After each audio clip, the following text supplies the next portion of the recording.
A conversa de redação está começando agora e tem a participação do Eduardo Costa, do Júnior Moreira, da economista Rita Mundim, nossa colunista aqui no Jornal da Itatiaia. E você, ouvinte da Itatiaia, também pode participar, dando a sua opinião pelo nosso WhatsApp, o WhatsApp do jornalismo, que é o 999967074. Mande uma mensagem de texto com o seu nome, bairro e a cidade que você mora.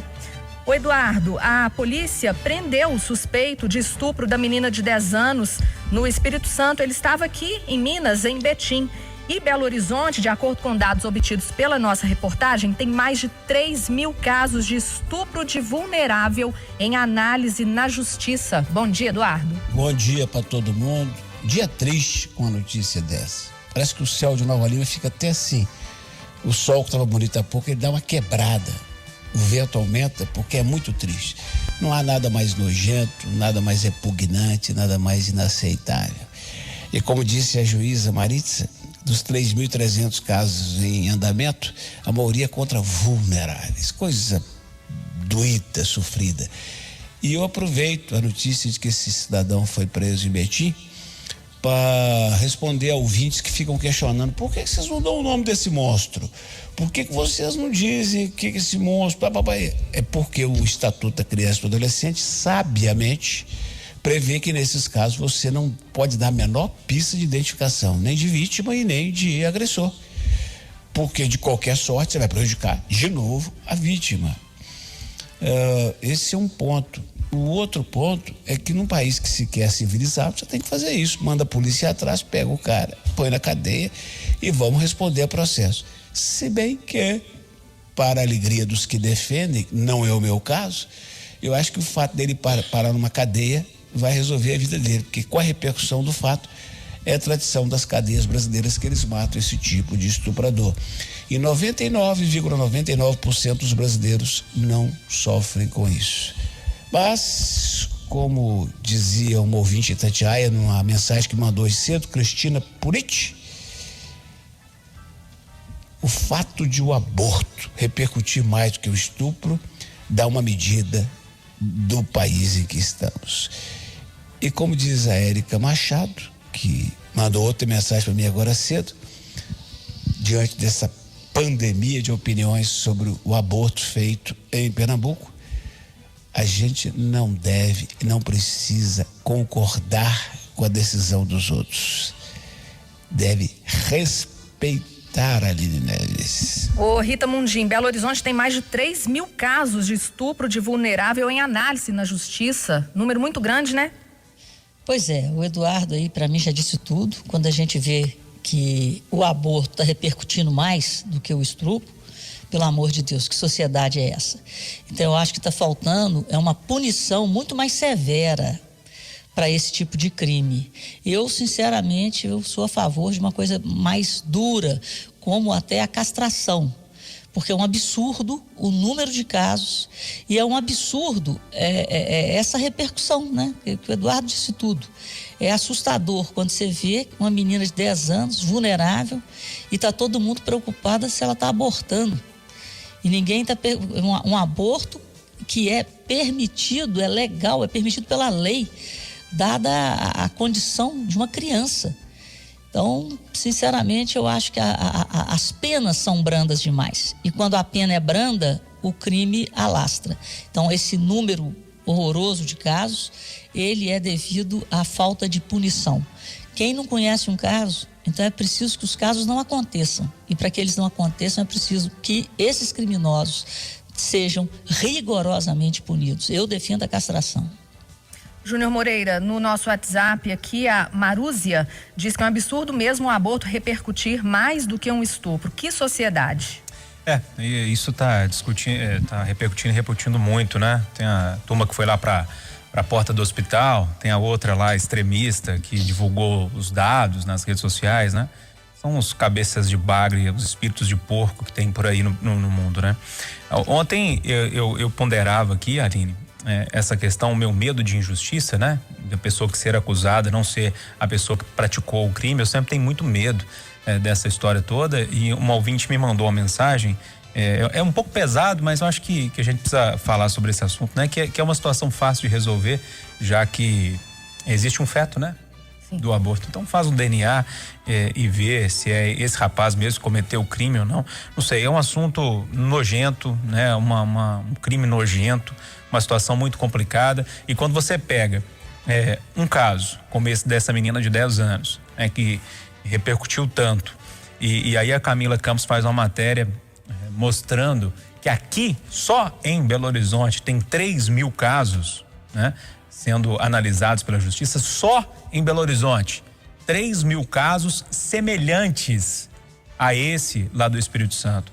Ou seja, o problema é grande, o problema é gigantesco, né? E nós precisamos falar mais disso, discutir mais sobre isso, né? E cobrar mais que a justiça dê respostas sobre esse assunto. Eu vou repetir, só em Belo Horizonte 3.000 casos de coisas, de crimes semelhantes a esse acontecido lá no Espírito Santo. É uma situação muito triste.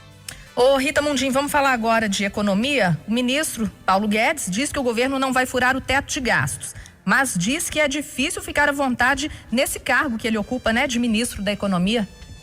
Isso está parecendo o caso do aborto e do estupro, porque, na verdade, não é fácil assumir um cargo público de tamanha responsabilidade. Então, o que a gente tem que repercutir hoje é que o governo Jair Bolsonaro não vai furar o teto, que é a coisa mais importante para a manutenção da busca do governo para o equilíbrio fiscal. E o Paulo Guedes é muito sincero.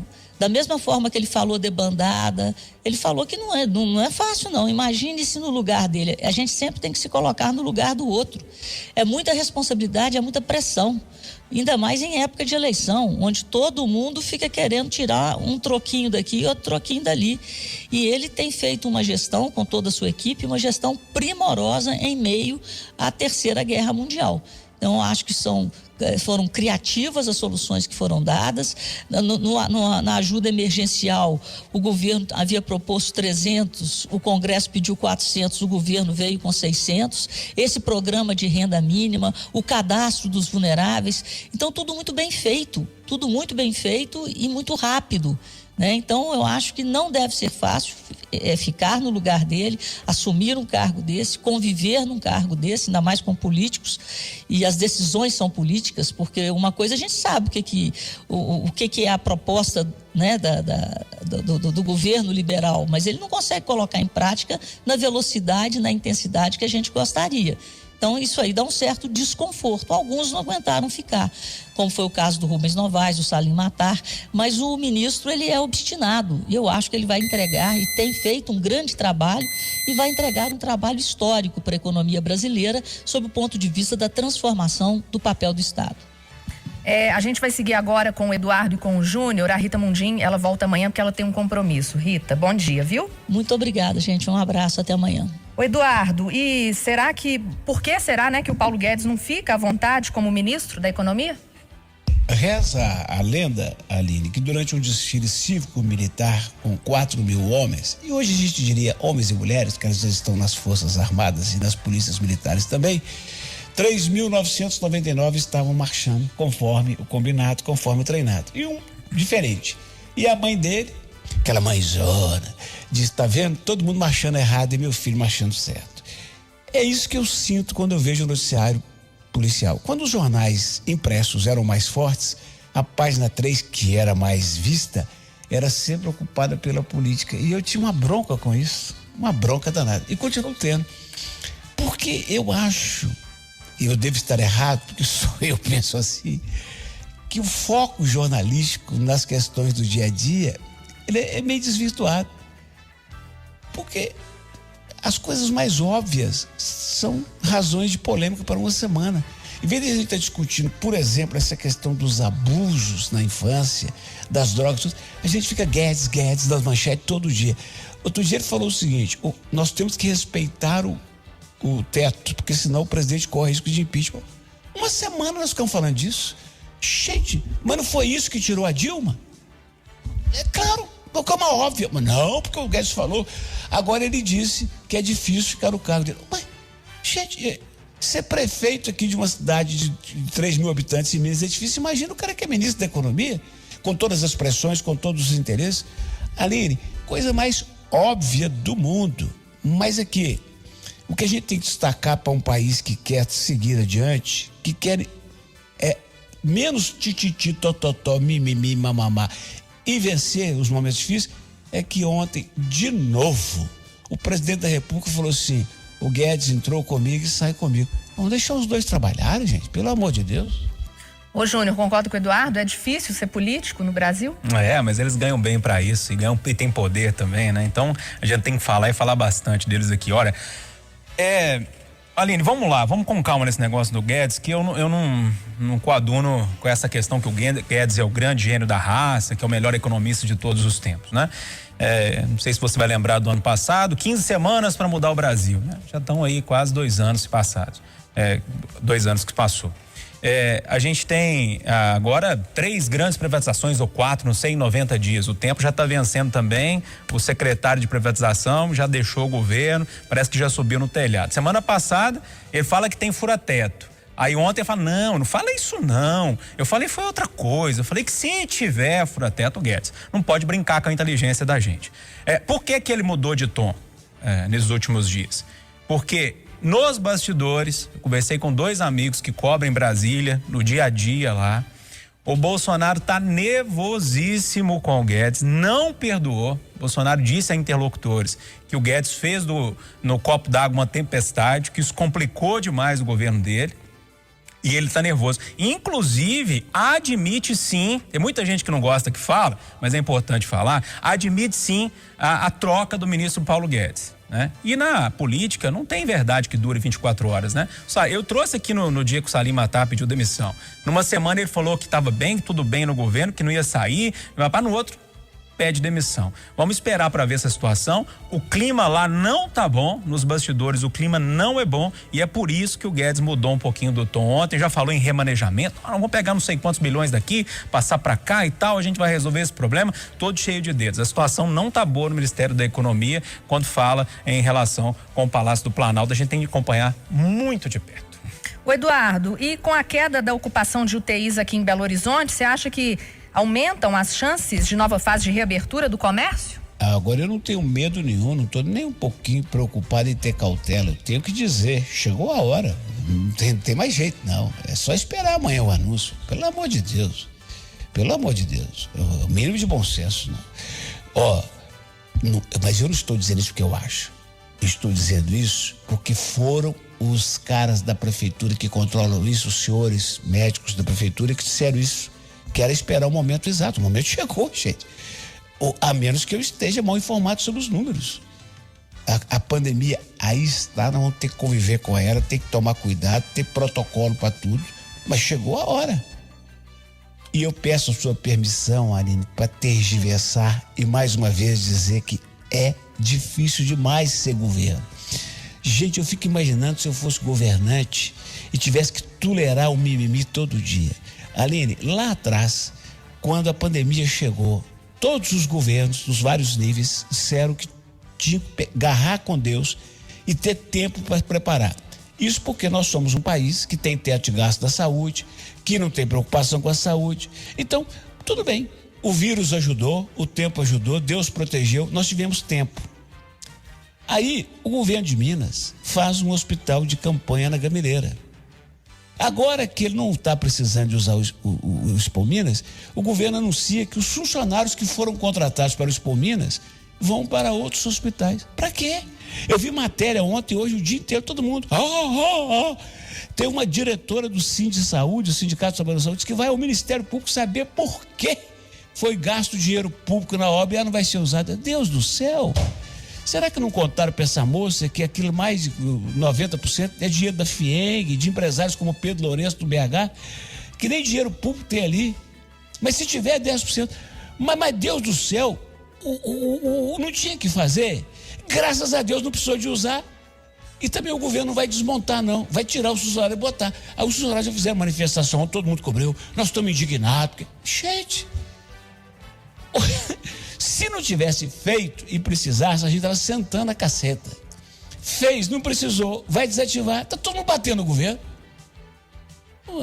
Sabe, eu tô achando ali que eu tô ficando meio chato, não é possível. Ô Júnior, e aí, essa nova fase de reabertura, será que ela vai ser anunciada? Deixa eu dar só um pitaquinho nesse assunto que o Eduardo está falando, que eu concordo muito com o Eduardo, né? O hospital de campanha é uma espécie de seguro, né, automotivo, você faz para não usar, né? O hospital de campanha estava ali para se precisar usar, né? Concordo muito com o Eduardo nessa aí. Sobre a questão da reabertura da cidade, também não vejo outro caminho a não ser a reabertura. Da cidade, no caso dessa próxima fase, né? Bares, restaurantes, enfim, os números permitem, né? A não ser o R0, que é aquele índice de transmissão que subiu um pouquinho, mas subiu e ainda está abaixo de 1, né? Que é a quantidade de pessoas que uma pessoa consegue transmitir, né? Que um infectado transmite a doença. Então, esperar, as reuniões estão acontecendo, é lógico, tem que sair da boca do prefeito, né? Essa abertura, mas nos bastidores, todo mundo dá como certa a reabertura dos bares a partir de quinta-feira. E se não for agora, vai ser quando? Né? Os dados estão muito bons para essa história, para liberar, né? Os donos de bares e restaurantes já sofreram demais, um monte já quebrou, né? Não tem dinheiro para mais nada. Então agora é o momento, né? Não tem como mudar o caminho, só, como diz Eduardo, se tiver algum dado aí que a gente não tem noção e tenha uma surpresa amanhã. Com os dados que nós temos hoje, a abertura da cidade tranquilamente será anunciada pelo prefeito da capital nessa quarta-feira. Eu espero, olho para os números me dizem que eles permitem a reabertura e os comerciantes não aguentam mais. O Eduardo, e um levantamento sobre educação mostra, né, do Datafolha, revela que quase 80% dos brasileiros são contra a reabertura das escolas na pandemia. No grupo de mães que eu faço parte, da escola do meu filho, nenhuma quer mandar as crianças para a escola, não, Eduardo. Eu não fazia parte desse grupo, não. Agora entrei. Mas ainda entrei com um pé só. É o seguinte, eu achava que a volta às aulas, considerando que os estudantes não estão no grupo de risco, poderia ser algo em médio prazo e não em longo prazo. Mas aí o tempo me mostrou a diferença entre crianças do ensino infantil e fundamental, até 10, 11 anos, ensino médio. Eu continuo a favor da volta às aulas, mesmo presenciais, aulas práticas, para os jovens de 13, 14 anos até 20 anos. Eu continuo, para não matar o ano deles, sobretudo os que estão se preparando para vestibular, para não terem mais prejuízo que eles tiveram, e especialmente eu me refiro aos da escola pública. Agora, de fato, para as crianças que já eram complicados, ficou muito mais com essa síndrome que apareceu aí, que nós trouxemos recentemente da Itatiaia, que o mundo ainda está assustado com ela. É uma síndrome decorrente da dengue e que pode ser muito grave para as crianças. Então, eu me inscrevo nesse grupo aí dos que acha precipitado, vão agarrar com Deus que daqui a pouco isso tudo passa e a vida continua. Ô Júnior, o Anselmo do bairro Planalto, ele disse aqui pelo WhatsApp que acredita que o melhor seja planejar uma nova forma de aula presencial a partir do próximo ano e que esse ano escolar para ele já era. O Anselmo que tá falando? Isso, o Anselmo do bairro Planalto. O Anselmo, concordo com você, tenho falado isso aqui há muito tempo. Para mim, o ano de 2020 é nulo em relação à educação, né? A gente tem um problema que inclusive foi um ouvinte que me alertou outro dia para essa história, que se esses alunos não passam para o próximo ano, não tem como entrar novos alunos. Mas o governo do estado, a prefeitura vão ter que dar um jeito de resolver esse negócio. O que não dá é fingir que está dando aula online para os alunos e falar que eles passarem de ano, que eles vão passar de ano, né? Para mim esse ano está nulo, não tem condição de voltar às escolas, mesmo se voltar vai prender o quê? Durante 2, 3 meses ali, né? É anular esse ano mesmo, dar um jeito e o ano que vem voltar todo mundo na série que começou em 2020. Eu não vejo como voltar às aulas agora não. Tem um outro problema nessa história também, são as creches, né? Porque a cidade começou a flexibilizar, os pais precisam trabalhar e esses alunos vão ficar com quem? Ou seja, é uma equação dificílima de resolver, mas as nossas autoridades ganham para isso, né? Ô Eduardo. Oi, Eduardo. O Luciano Moreira, que é colega radialista, mandou aqui no zap, a propósito do Júnior falando do ano perdido. Aline, sabe aquela roupa branca que você usou no Réveillon para atrair paz e prosperidade em 2020, Aline? Sei. Faz máscaras com ela. Ô Eduardo, ainda em 2020 agora, funcionários dos Correios entraram em greve em todo o país contra a privatização. Eu não sou contra greve nenhuma, é direito deles, meus respeitos pelo movimento deles, mas acho que eles erraram no time. Tinha que ter feito isso lá atrás, quando o Hélio Costa, por exemplo, para dizer um nome, o mineiro Hélio Costa estava estragando os Correios como ministro das Comunicações, colocando no conselho dos Correios jornalistas políticos aqui de Minas que davam notinha a favor dele.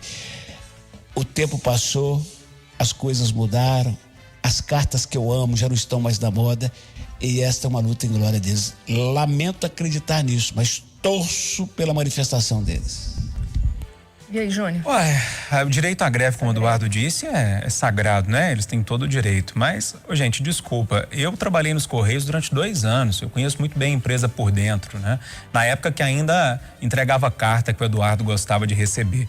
Agora, hoje em dia, os Correios se tornaram um entregador de pacotes. Qualquer transportadora faz isso. Então, não faz sentido o governo ter uma empresa para entregar pacote. De verdade, desculpa, né? Mais uma vez, repito, amo os Correios, é uma empresa que eu tenho um carinho, que eu tenho uma memória afetiva muito grande, respeito demais todos os trabalhadores que fazem um trabalho muito legal, mas tem empresas aí no mercado, a não ser os Correios, que fazem um trabalho ainda mais eficiente que os Correios, então tá na hora de modernizar essa empresa e eu sou muito a favor da privatização dos Correios sem problema nenhum. Não sou a favor de privatizar tudo, não. Então, acho que tem muita empresa que é crucial, que é estratégica para um país, principalmente as de energia e tal. Agora, os Correios, me desculpe, né? É uma empresa que já está fazendo hora extra sob o guarda-chuva do governo. Vamos embora então, Júnior, mas antes uma última informação. O Corpo de Bombeiros retoma o combate ao incêndio que atinge o Parque Nacional da Serra da Canastra, em São Roque de Minas, no centro-oeste do estado. O fogo teve início no fim de semana e ainda não há estimativa da área atingida. A suspeita é que o incêndio seja criminoso. Por causa da pandemia, o Parque Nacional da Serra da Canastra segue fechado e sem acesso permitido desde março. O sinal eletrônico vai marcar